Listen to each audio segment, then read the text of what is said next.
సత్యసాయి జిల్లా కదిరి పట్టణంలో వెలసిన శ్రీమద్ ఖాద్రి లక్ష్మీ నరసింహస్వామి పార్వేట ఉత్సవం కనుల పండువగా సాగింది. విలంబుచేత పట్టిన స్వామివారు తిరువీధుల్లో దర్శనమిస్తూ కదిరి కొండ వద్దకు చేరుకున్నారు. కొండవద్ద స్వామివారికి పెద్ద ఎత్తున భక్తులు పాల్గొని నైవేద్యాలు సమర్పించారు. స్థానిక ఎమ్మెల్యే సిద్ధారెడ్డి ఆలయ కమిటీ సభ్యులతో కలిసి ప్రత్యేక పూజల్లో పాల్గొన్నారు. అనంతరం పార్వేట స్థలంలో కుందేళ్లను వదిలి పార్వేట నిర్వహించారు.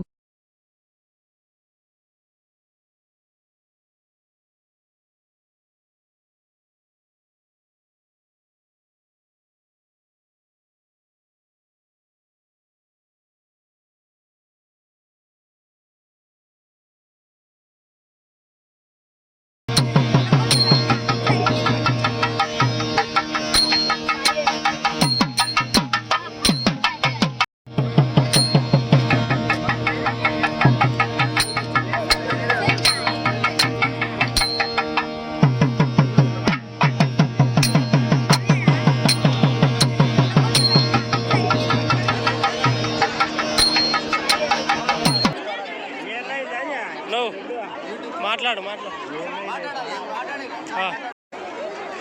మీది ఉందా వాళ్ళది ఉందండి మీరు సబ్స్క్రైబ్